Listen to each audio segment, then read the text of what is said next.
I'm Julie Baumgardner, and this is the Marriage on the Daily podcast, the podcast designed to give you tools and encouragement to help you do married well on the daily.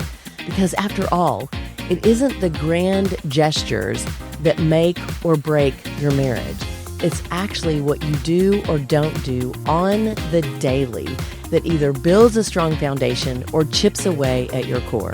You can do this, and I'm here to help. Welcome to the Marriage on the Daily podcast. I'm your host, Julie Baumgardner. Today, we are switching things up a bit.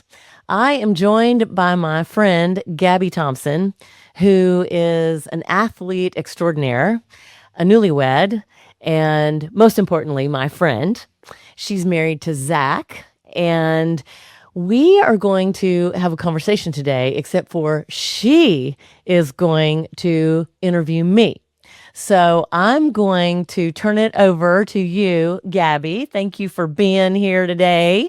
And I'm looking forward to a very fun conversation. Yeah, thank you. Hi, everyone. Like she said, my name is Gabby Thompson.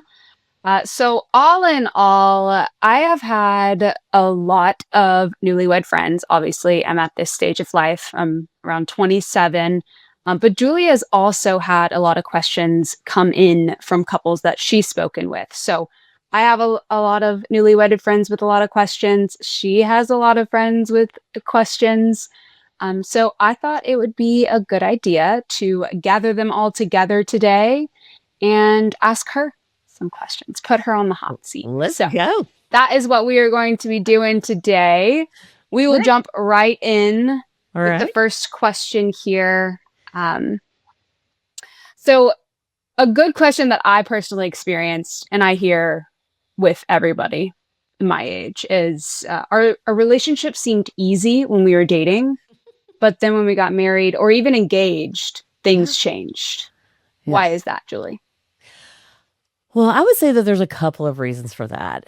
One, when you're dating, and even when you're engaged, I think we tend to, and research actually plays this out, that we're so giddy in love that we tend to overlook things that might normally get on our nerves.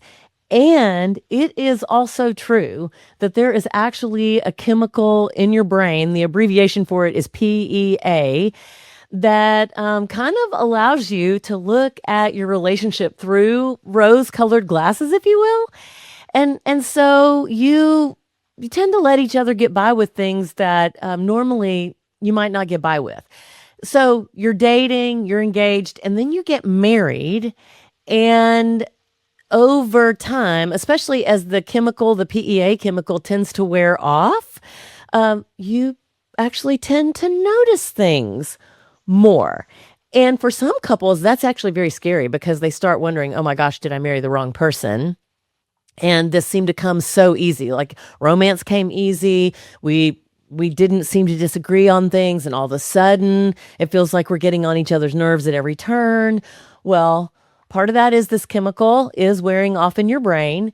And the second piece of that is recognizing that there is some intentionality that we are all responsible for when it comes to creating romance in our relationship and acknowledging, hey, I mean, you can't come from two different civilizations, if you will, you're two different families, and then come together as a family and not have all kinds of differences because more than likely you were raised pretty differently and you just have different expectations. Yes. So, and a lot of those, you think you talk about all of that before you get married, but most of the time, even for myself and Jay and other couples that I talk to, it's not all the things. And so you get this opportunity as you are leaning into the first years of marriage to understand different isn't deficient.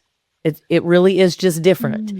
And I'm going to say that again, because I think that that's probably one of the most important lessons I learned is that just because Jay is different doesn't mean that's deficient. It just means he's different than me. And then we need to figure out, well, how do we do this dance together without stepping on each other's toes and feeling squashed? Like, how do we learn to have a voice, to speak up in a way that our spouse can hear us, and to have conversations around those hard things. So I want to say that what we're talking about is very normal. And I think a lot of people don't talk about it because they think they're the only ones. Yes. And just to add, my experience, just so the listeners know, Julie and Jay were our premarital counselors. So we were actually only engaged for about 8 months. Yeah. And those 8 months were packed with all of those questions that she was just talking about Yeah. that made us stop and realize, okay, there's so much to unpack in each one of us. Yes. There's so much there from my childhood, his childhood, that we need to talk about. And like she says, she always talks about the dance, figure out the dance of life in our relationship. Yes. But in my experience, Julie, when we got engaged and we started having these conversations, it became real. It's no longer, the question is no longer, is this the right person? Yes. Right? Like when you're dating, you're trying to figure out, do I want to be with this person for the rest of my life? It's no longer that. It is, okay, this is the person. How are we going to make this work? Yeah. So it shifts gears completely. Yes. And that's pretty tough. But I remember one thing, and we can move on to the next question. Jay said to Zach and I, when we were trying to figure out the dance, what Julie was just talking about. And I remember Jay stopped us and he said, hey, just so you guys know, you guys don't have a difference of character.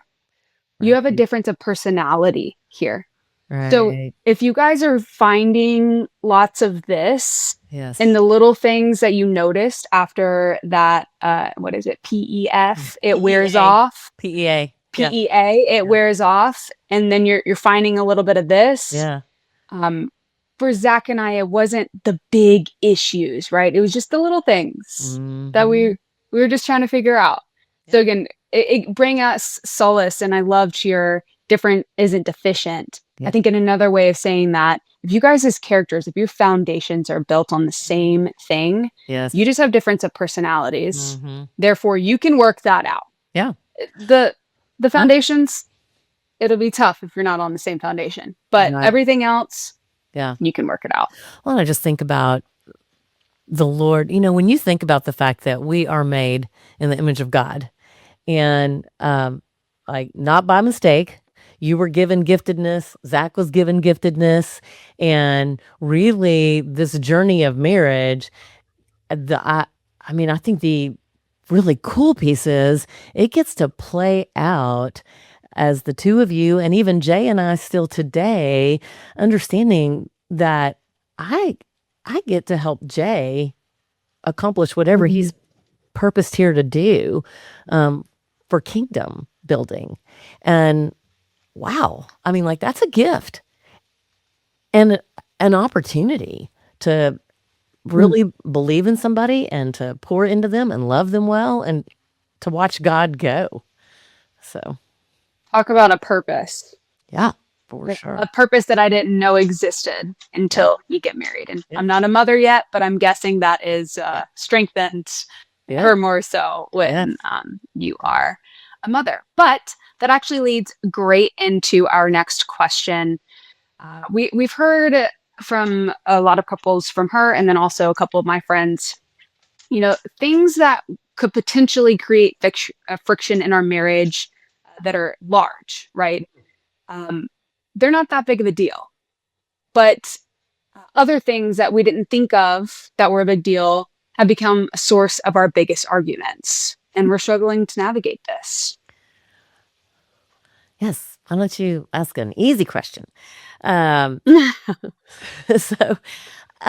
know, I think that, well, one, I would say, first of all, as you're looking at whatever is going on that's perhaps getting on your nerves, I found myself, there were a lot of conversations I was having in my head, assuming how Jay was going to respond.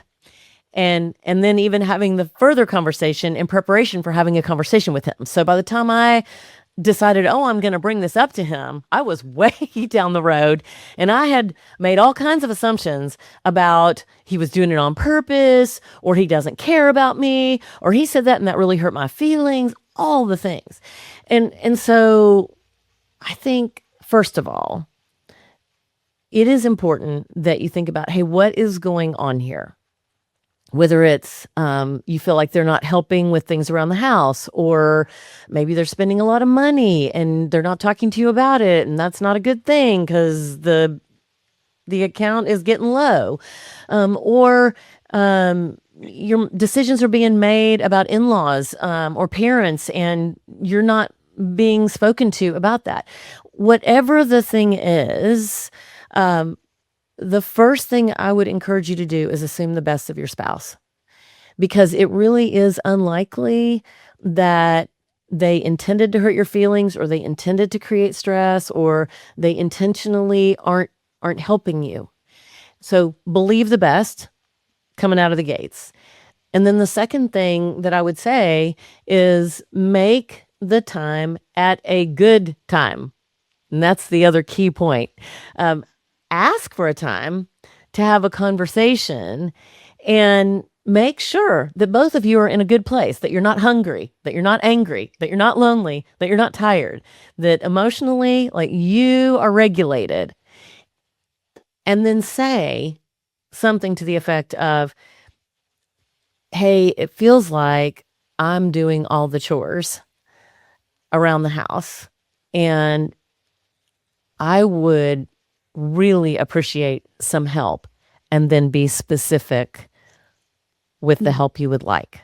A lot of times we come to the table and we'll say, well, I need help. And your spouse might say, okay, well, just ask, or just tell me what to do. And the response is, if I have to tell you, then you don't really care.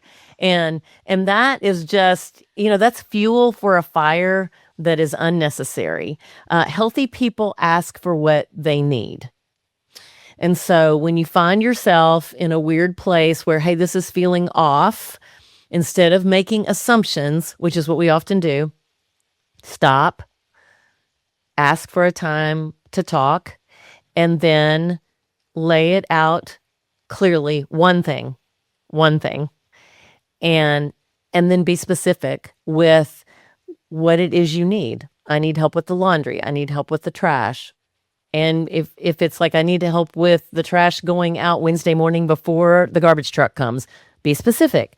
In other words, set yourselves up for success, because I do find in talking with couples that a lot of these little things, they happen because we don't have conversations around them. We make assumptions about the behavior, and that just leads to a lot of tension and resentment, which isn't what anybody wants. And it's definitely not helpful to the marriage. So I would say the sooner that you can sit down, both be at your high energy time and have conversations around that, the better. Julie, to further question this, a girl may say, I'm the girl. Mm. How often can I tell him I need more help? Or I know something in our marriage counseling, you guys advised us, like you said, to set up a time to talk about these things. When we're high energy, we have the capacity, and we can connect one-on-one. Yeah. But a lot of the times I almost felt like I was coming to the meeting with my list, right? Yeah. What would you say about that? I'd probably say a couple of things. One, I don't think we were intentional about this early on. It just sort of happened because, I guess, out of necessity. But on Sunday evenings, we kind of reset for the week. So that seemed like a good time to check in about schedules for the week. This was before we had our daughter. We both were working full time, and then, boy, especially after we had our daughter and both of us with full time careers, setting that time on Sunday evening just to kind of talk about, hey, how are we doing? More like a business meeting, if you will. And if there were things that felt like, hey, we need to chat about this, that was a time like we could count on, that we knew that it was going to happen.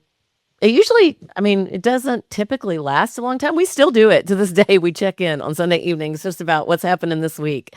And it just tends to make things flow easier. And it is an easy time to say, hey, I've been thinking about whatever, and I just wanted to have a little bit of a conversation around that. The other thing I'll say is we need to be careful because, man, we can start making a list and it can have 50 things on it. And at the end of the day, a lot of times I would ask myself, is this a thing? Is this really a thing? Or am I just irritable? Am I stressed? And that just kind of hit me the wrong way. And I am probably I'm very observant and very perceptive. And so I think I probably pick up on things and I can run with it easily. And what I found for me, especially going back to believing the best in your spouse, that there were some things that I'm like, you know what? He 100%. Jay, so when we talk on the phone, a lot of times he's very quick. Like he doesn't love talking on the phone. And so I'd be like, you just hung up on me without saying goodbye. Except for it isn't just me. I mean, that's just what he does on the phone. Initially, I took that really personally. And then I realized, oh, it isn't me. It's just how he does with the phone. And so I carried that into realizing that there are things that I think are very important for us to have conversations around. How my tone of voice when I would come to have a conversation with him, so he would be like, "Hey, that is a conversation stopping tone of voice," or even the look on your face, and to be able to receive that and say, "You know what? You are absolutely right, and I am going to pay attention to that." Those kinds of things, you can have conversation around that. That is important to the health and the fabric, the foundation of your marriage. The phone situation, not so much. Does that make sense? It does. It does. And it's coming from me, obviously, newlywed here. Something that we really had to put forth when we are having these conversations, as in, hey, let's keep this in mind throughout this entire Yeah. business meeting, right? Yes. We are one. We are The one. goal here is not to tear you down or to tear me No. down. Yes. The goal is closeness. And when things happen, when you don't take out the trash or whatever it is, it makes me feel less close. So going into the meeting, keeping the perspective that, hey, anything that Zach shares with me, it's not because he wants to tear me down. It's because he feels distant and he wants to remain close. And he needs to share this Yes. before. And that is such a great point. I want to feel close, and that's probably one of the biggest issues for couples is the disconnectedness. That is when all kinds of things can creep in. And so keeping that in mind, like, hey, we are for our marriage. We are for each other. And the goal is to figure out, hey, how do we do this piece well together, get in sync with each other, and do the dance well. And it takes constant intentional conversation over the duration of your marriage. And I believe that. I just think in the first couple years of your marriage, that is something that you have to learn. Yeah. And it's learned by repetitive action. It's a repetitive intentionality when you're going into these conversations. Yes. And I will remain in hope that one day I won't have to be so intentional with it. It will just be there, right? I will be competent. Yeah. Incompetent. Go. I would say everybody wants to know, do you love me? Do you believe in me? Do I belong? Will you come when I call? Everybody wants to know that. I don't care who you are, cradle to grave. tons of research behind that, and even scripture that speaks to how important connection is. And so reminding yourselves, hey, I love you.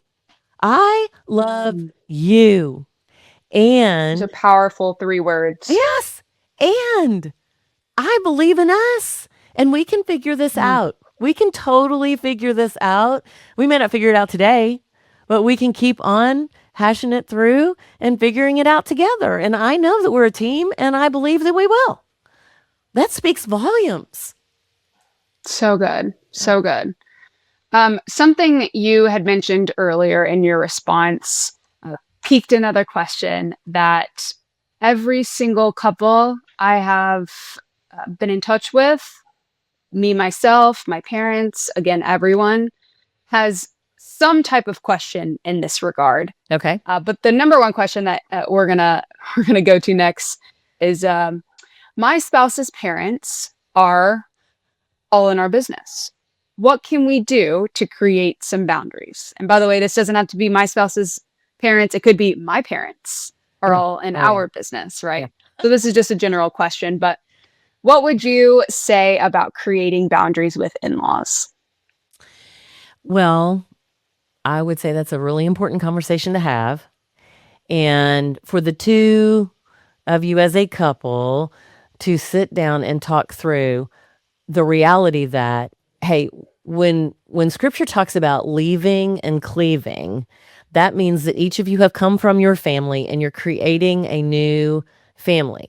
So that's first and foremost for you to acknowledge, hey, we are a family. Because a lot of times I think people don't think about, oh, we're a family until children are in the mix. So you are a Mm. family. And with that comes an opportunity for you to think through based on a lot of things, family traditions that both of you bring, traditions that you would like to create that you've never had, new traditions for your family, things that are happening in your world. It could be your careers. It could be lots of things that are playing into what does this look like for us. I've had people say to me, so we live in the same town as my spouse's parents, and for every Sunday, as long as everybody has been alive, they have always gathered at Granny's house for Sunday dinner. And the immediate expectation, like unspoken expectation, is that we're going to fall right in line and we're going to do that. And we don't want to do that, but we are scared to death to tell my parents for fear of the repercussions or the fallout from that. And my response to that is you guys need to decide what you want to do, and maybe there's something in the mix that looks like we will come once a month. That's what we can work into our schedule. Because what I have found with couples is that all of a sudden both people are trying to appease their parents and they're running in a lot of different directions. It's creating tension within their marriage and they're exhausted from trying to meet everybody else's expectations. So that's the downside of not creating some healthy boundaries. The upside of doing that is that if you can sit down as a couple, let me rephrase that. When you sit down as a couple and have the conversation, looking at your schedules, looking at your own lives and what is happening with the commitments that you have, move off of that and ask the question, what do we have capacity for? What can we do? I can remember when we first got married, Jay's mom celebrated Christmas on Christmas Eve. That was her big celebration. My mom was Christmas Day. And so the expectation from my mom was that we would figure out a way to be there Christmas morning. What we did the first 3 years of our marriage was celebrate Christmas Eve with his mom and then get in the car and drive up and get in late and then get up early and all the things. And then we were exhausted and we were at each other, going at each other. And I'm like, man, this is not working. And so I came from a very structured, controlling manipulative, passive aggressive home. And to tell my mother we're not going to be there on Christmas Day was definitely a thing. Here is what I want everybody to hear. Jay was standing beside me and saying, I'm supporting you. I will do whatever I can do to be helpful. But I am the one, as the biological child, I am the one that needed to tell my mom, hey, we're not going to be able to be up there on Christmas Day. Here is what we can do. I knew that she was going to be disappointed. And I just needed to accept that. I couldn't fix it. So I needed to say, I know it's disappointing.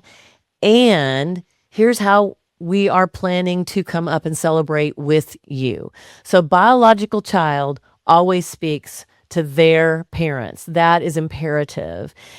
And then the second thing that I would say is that as you are creating the boundaries, remember that for the parents, this is an adjustment. And so they are going to experience disappointment. They are going to have to figure out, oh, okay, you're not going to be with us every Sunday at Granny's for dinner, but you will be with us once a month. And they may not immediately go, oh, that's great. And you can't control that. What you can control is you and how you engage. And I would encourage respect. I would encourage you to be honoring of them and to do what you can do and be healthy in your marriage. So again, just going back to you're a team and you're a family. And so the boundary has to work for you. You could invite your parents down, which we did plenty of times. We're like, hey, if you want to come down for Christmas, that's great. You are welcome to come. We would love to have you. But working it through, the two of you, and then figuring out the conversation with your parents, recognizing that sometimes it may take a minute for them to adjust. And you don't need to be ugly. Respect and honor go a long way. Yes, they do. And this is something that Julie and Jay helped Zach and I with tremendously. So she spoke on two things. I'm going to break it down in three, just to reiterate what she was saying. Number one, my maiden name was Curry. I have the full responsibility in talking to the Currys about what the Currys expect of now Gabby and Zach Thompson. Okay. And Zach should not feel as though he has to speak up for himself. That is my responsibility. Okay. Now, what that takes, second or two here, Zach and I are sitting down together, like she said, and we determine what is going to work for us.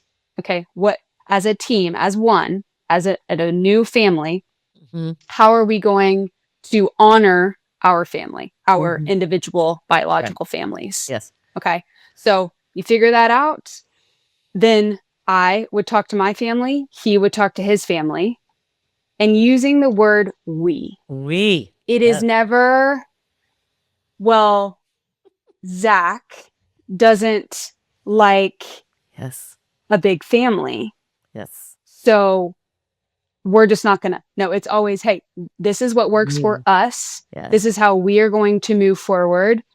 Ask for some grace. Ask for some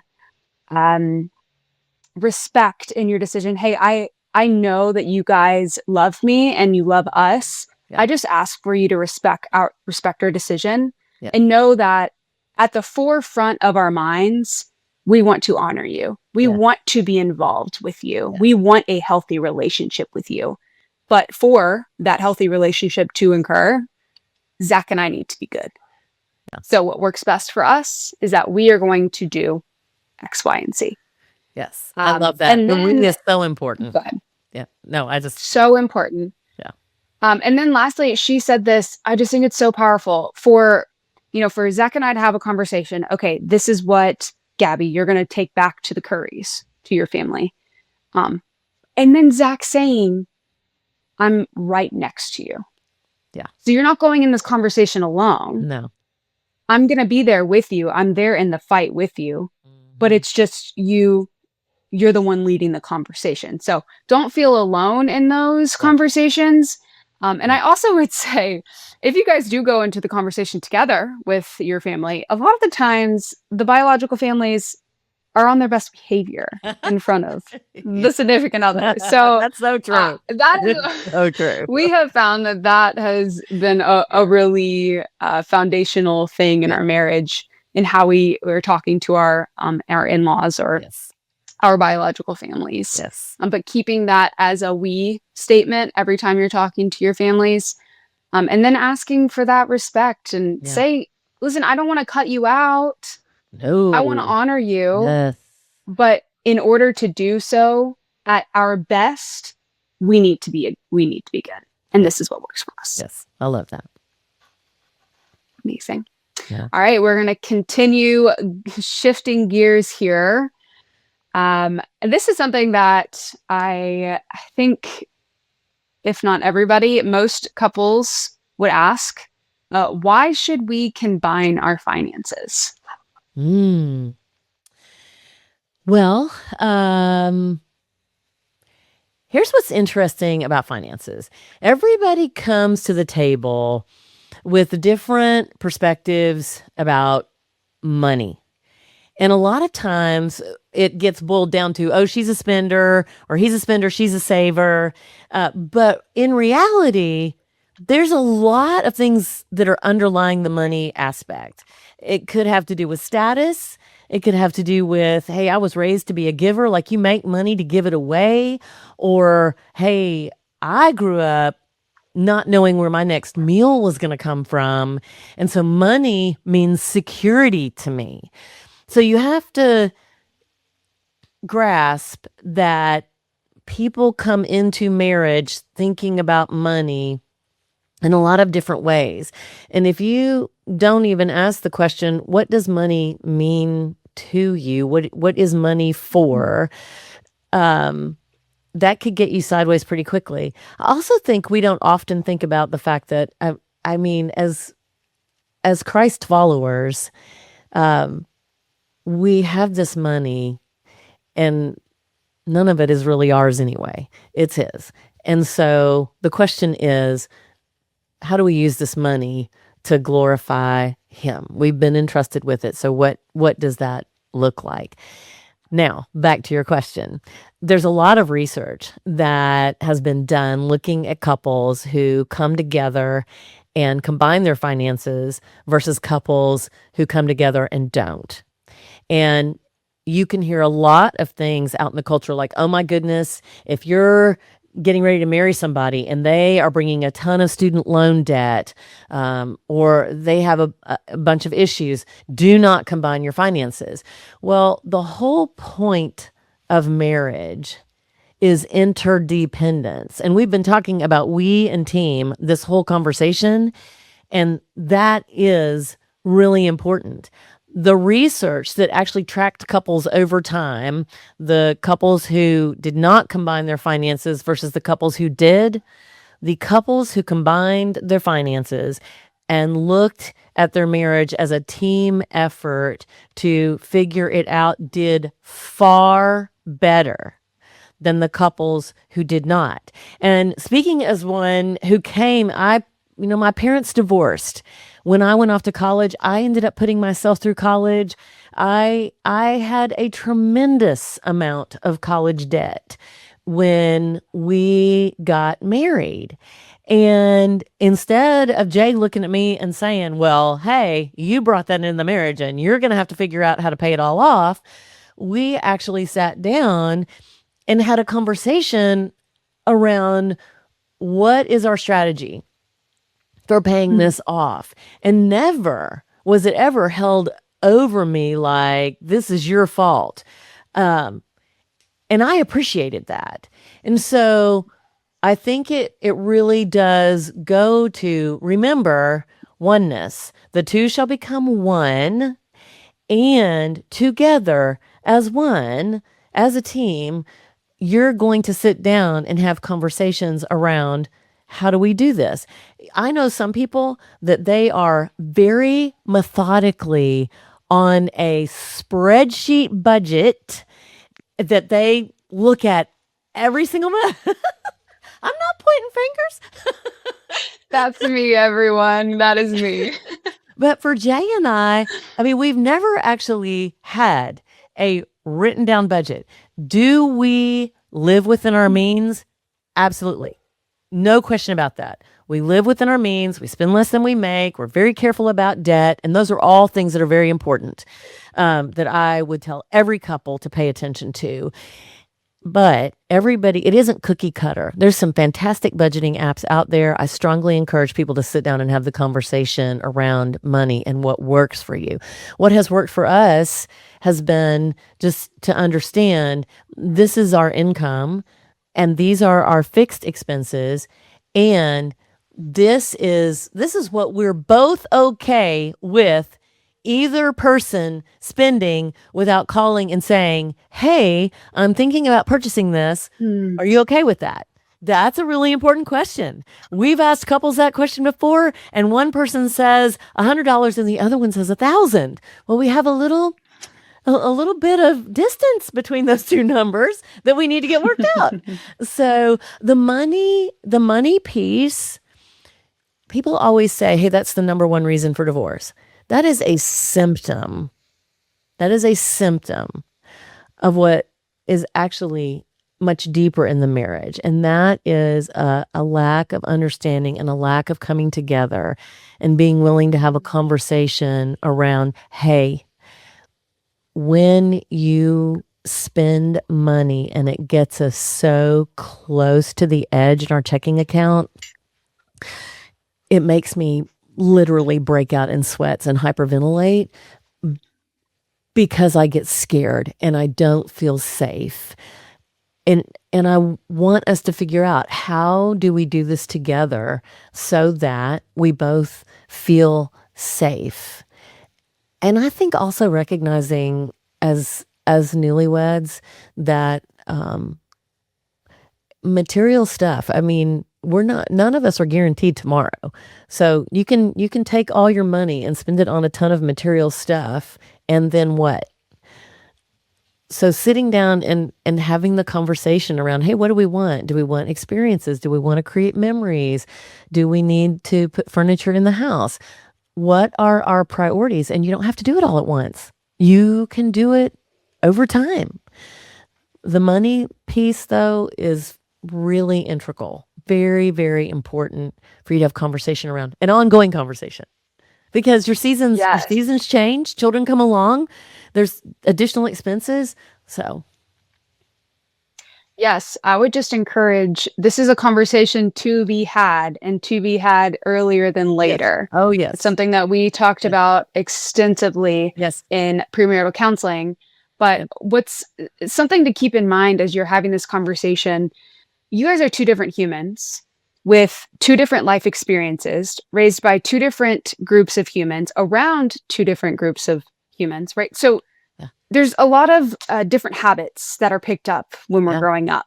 Yeah. If your partner's spending habits or mindset around money is different than yours, it doesn't mean that it's wrong, right?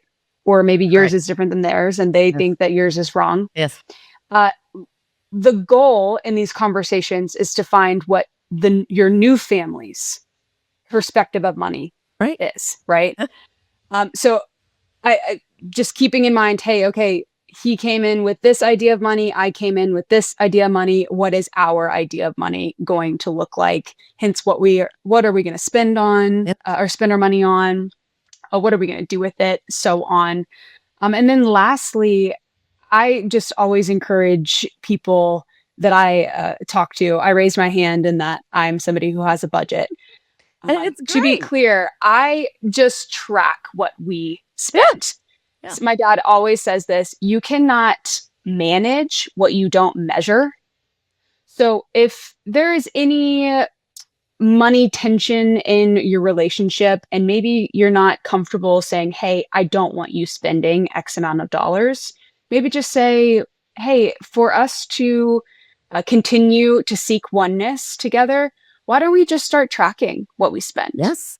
That Because is you would be it. surprised, at least in my generation, Julie, how many people don't know what they spend. Oh, yeah. Oh, So absolutely. And you can can't spend it manage so what you don't measure. fast. Yeah. You Coffees. I can. mean, just it can go so fast and you don't even realize where it went. Yes. So true. Yes. Yes. All right, Julie, I know we need to wrap up. I never got to ask you a couple more questions, so hopefully we'll get to sit down together again Yes. to We get should. through some more. But I know at every episode, you ask one of your guests one piece of advice that they would give couples to do on the daily that Mm. could be helpful to their marriage. What would you say? I'm so glad you asked me that. I think that I would say um, taking the time to ask, hey, how are you? How are we? And is there anything that would be helpful for me to know to love you well?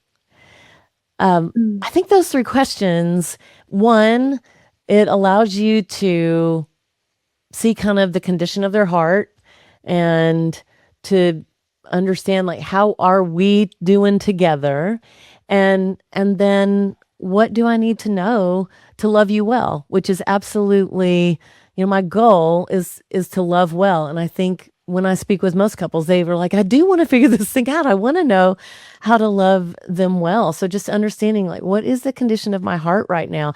And sometimes it's like, man, I am so tired. I just need a hug, or I just need to know you love me and you're for me. So some words of encouragement right now would be great. Anything like that on the daily can be so impactful in the most powerful ways. So that's what I would say. Incredible. Well, thank you so much for doing this today, turning the tables. And thank you all so much for listening to Marriage on the Daily. You can get more information at marriageonthedaily.com. We'll also have updates there as well. And, if you found this episode helpful, if there were things in here that you're like, oh my goodness, there are friends that I could share this with and it would be very impactful to them, I would be grateful if you would share it because that helps us to grow. And until next time, remember, it's the little things that matter on the daily in your marriage.